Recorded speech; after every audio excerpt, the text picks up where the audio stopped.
namwe.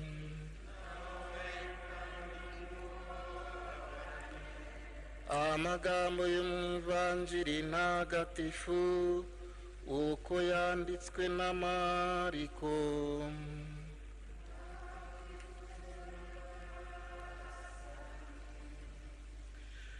Muri icyo gihe Yezu ashyira nzira azenguruka imijyi n'insisiro yamamaza inkuru nziza y'ingoma y'Imana. Ba 12 bari kumwe nawe. Hari kandi n'abagore bamwe bari bakijijwe roho mbi n'izindi ndwara, barimo Mariya bise Madalena wari wameneshejwemo roho mbi ndwi. Hari na Yohana Mukashyuza umunyabintu wa Herodi, na Suzana n'abandi benshi babafashishaga ibintu bari bafite. Iyo ni ivanjiri ntagatifu.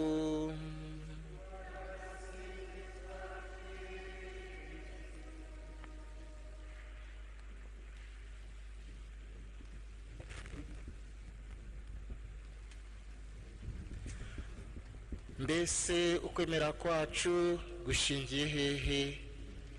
Iki ni ikibazo Yezu akubaza, iki ni ikibazo nanjye ambaza buri wese mu bagize ikoraniro ry'umuryango w'Imana. Ukwemera kwacu gushingiye hehe nk'abemera abakurikiye Yezu Kristo? Bavandimwe, tuvuze ukwemera nk'uko ibaruwa y'Abahebureyi umutwe wa 11 umurongo wa 1 ubivuga, ukwemera ni inkingi ikomeye. Ukwemera ni ishingiro ry'ibyo twizeye, kukatubera n'icyemezo cy'ibitagaragara. Iryo shingiro rero ikirikomeza ni ukwizera, kandi uko kwizera iyo koko gushimangiwe no kwemera, umuntu ahagarara gitwari agakurikira Yezu. Muri iki gihe rero dusigaye umuntu abona ukwemera kwaragabanyutse, ukavuga uti byaherereye hehe, biri kugenda bicendera gute uko kwemera kwacu? Ahangaha rero Abanyakorinti barimo kwibaza ukuzuka. Ese Yezu yaba yarazutse? Ese Yezu yaba akiri mu mva? Ese Yezu we amaherezo ye nayahe? Ariko bakristo bavandimwe, ukwemera kwacu aho gushingiye ni ku rupfu n'izuka bya Yezu Kristo. Ibyo ngibyo bibuze, uko kwemera turi kuvuga kwaba ari amanjwe. Yezu Kristo atarapfuye ngo azuke kuri wa musaraba bamubambyeho, icyo gihe nta nubwo twaba twicaye ahangaha, ahubwo buri wese ahubwo yakwigira mu bye, kubera yuko uwo twaba twarakurikiye yaba ari umuyaga. Ariko nk'uko ibyanditswe bibivuga, biduhamiriza yuko Yezu Kristo yazutse mu bapfuye ku munsi wa 3.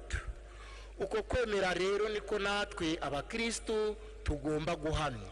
Iyo nkuru nziza y'umukiro niyo tugomba kwamamaza mu batari bamumenya, mu batari bamenya iyo nkuru, kubera yuko iyo witegereje ubona abantu bibereyeho uko bishakiye, nabo batazi yuko hari bazapfa, ariko noneho tukagira icyizere yuko tuzazuka.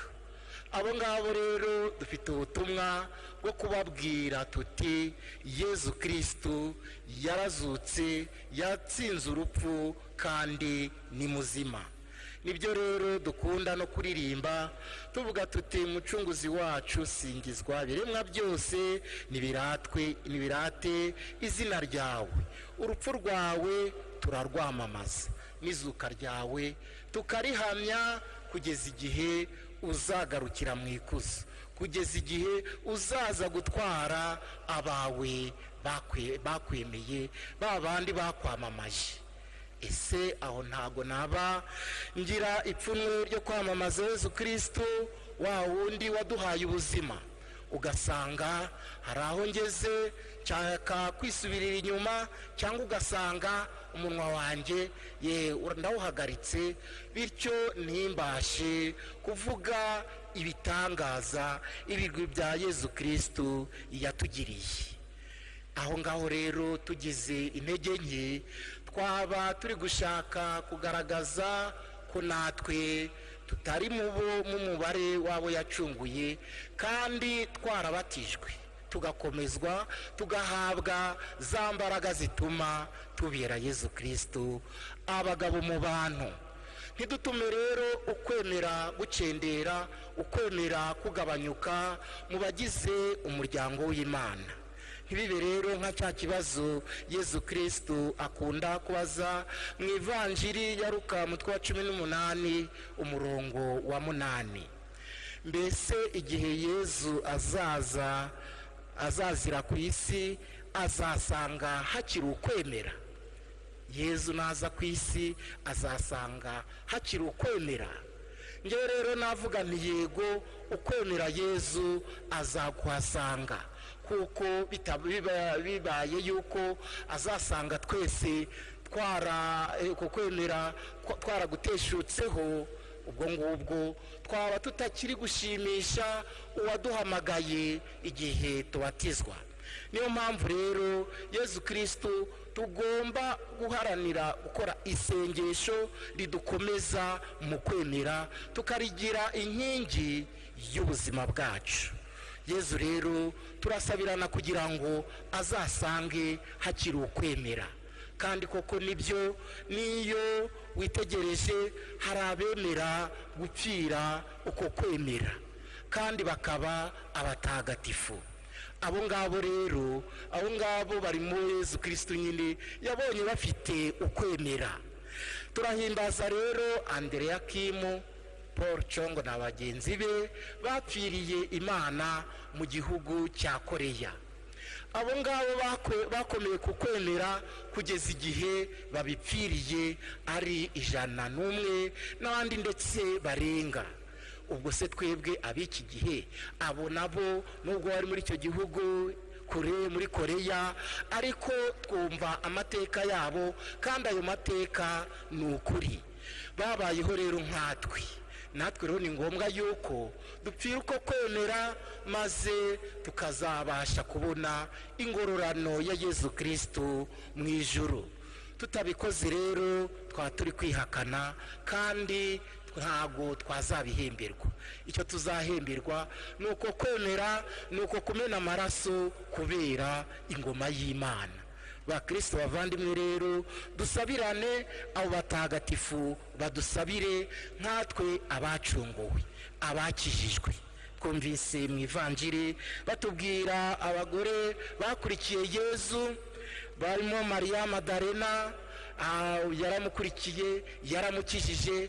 Twumvise na ba Suzana, abo ngabo nabo bagendaga bakomeye ku kwemera, maze barakwamamaza, kandi koko bagashimira n'Imana, bakagerageza nabo mu rugero rwabo ruciriritse koko kuba abogeza butumwa, bahora iruhande rwa Yezu, bagendana nabo, bareba icyo Kiliziya ikeneye, kuko batubwiye bati abo ngabo ba Suzana na ba Yohana babafashishaga ibyo bari batunze, bakabafasha kugira ngo bagakora mu bintu batunze, kubera ko Nyagasani yabagiriye ubuntu, akabakiza amashitani, akabakiza indwara. Bati turagushimiye.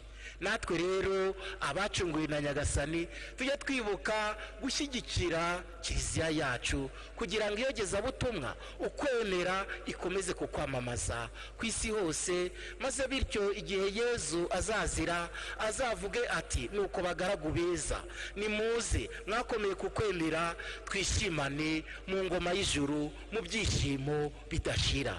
Niyo nifurije buri wese waje guhimbaza iki gitambo cy'Ukaristiya. Nyagasani Yezu nabane namwe.